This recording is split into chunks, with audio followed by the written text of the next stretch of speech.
So the first jumper will be in the door, and there's the exit, and the second jumper exit.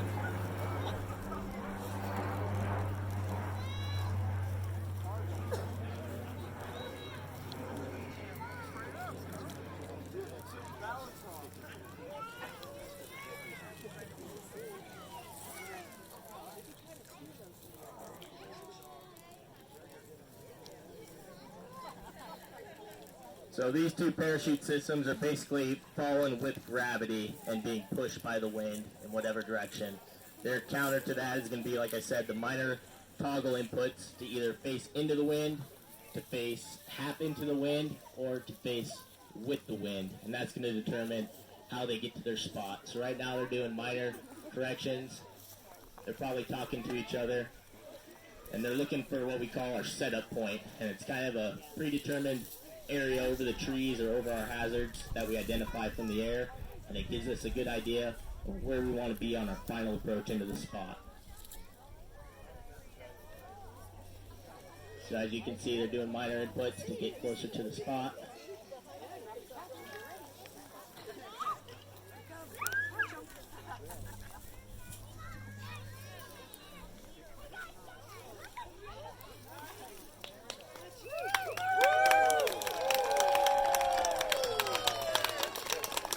Once the jumpers get to the ground, if there's anybody on the ground to talk to, the second jumper on will give the OK signal. They'll state their name, state that they're OK.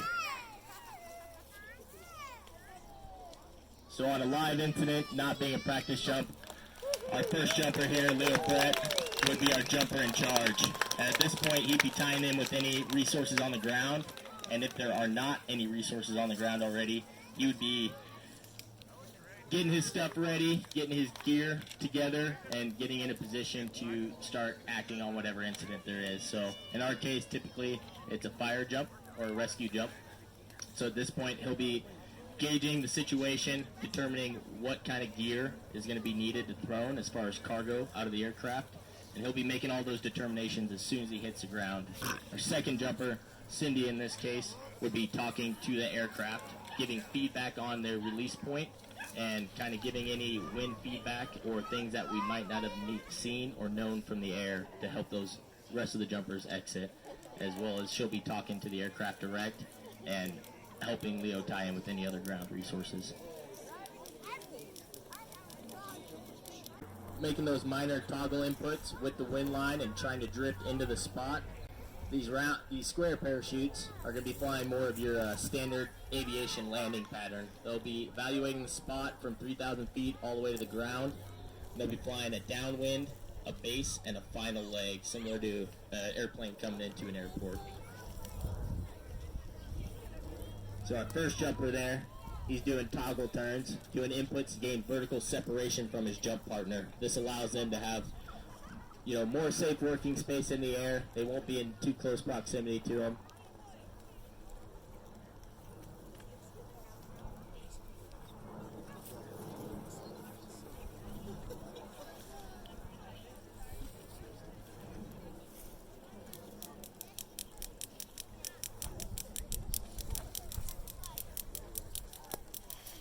So now we have our jumper on his downwind.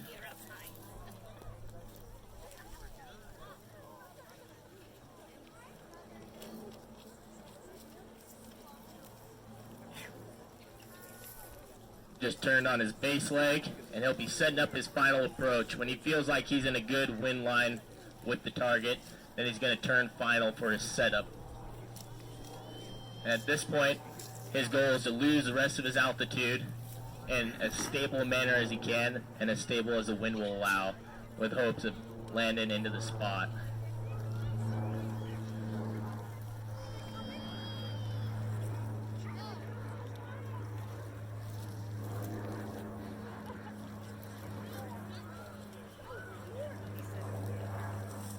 So there's our next stick of jumpers exiting, 2 more, riding under drogue, and deploying.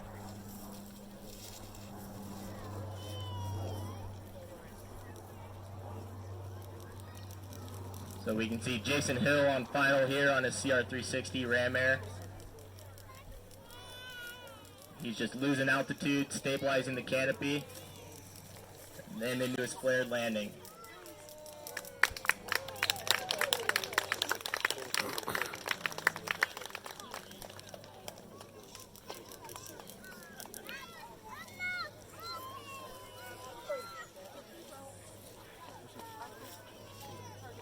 And right behind Jason, coming in on final here, we have Brian Wilson.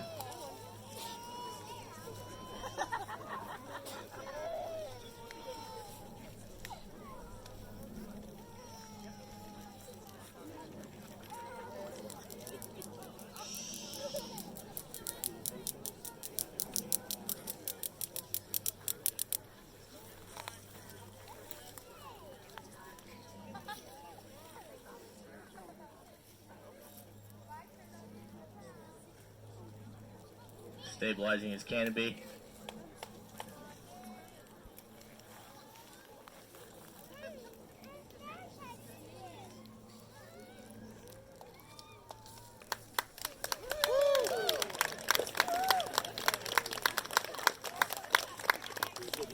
And right behind them, you see our next two set of jumpers, Knut Olsen and Garen Rigg.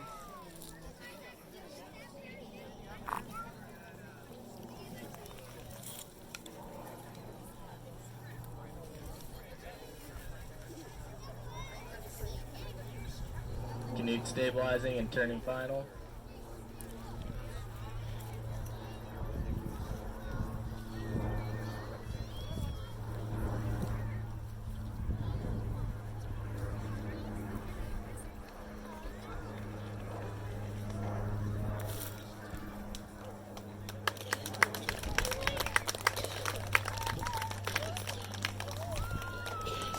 And now we have our last stick of jumpers exiting the aircraft.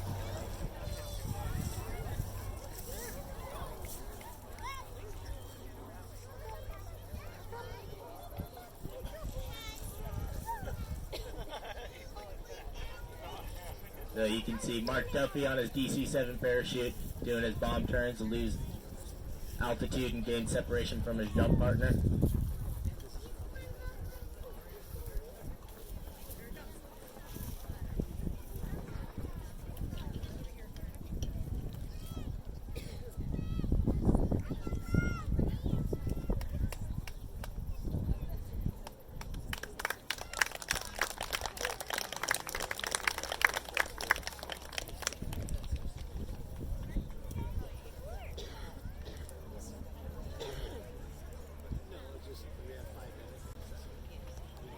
So during an operation, like I said, Leo, our first jumper out, would be evaluating the ground conditions and what kind of tools and equipment the jump load would need to handle this situation, whatever they have.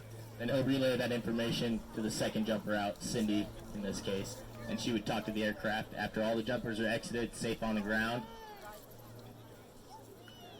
They'll determine what kind of cargo they want to throw. And then the airplane will drop into a very low pass orbit, about 500 feet AGL or lower, and they'll start throwing cargo. And that's going to be bundles of food, water, sleeping bags, chainsaws, crosscut saws,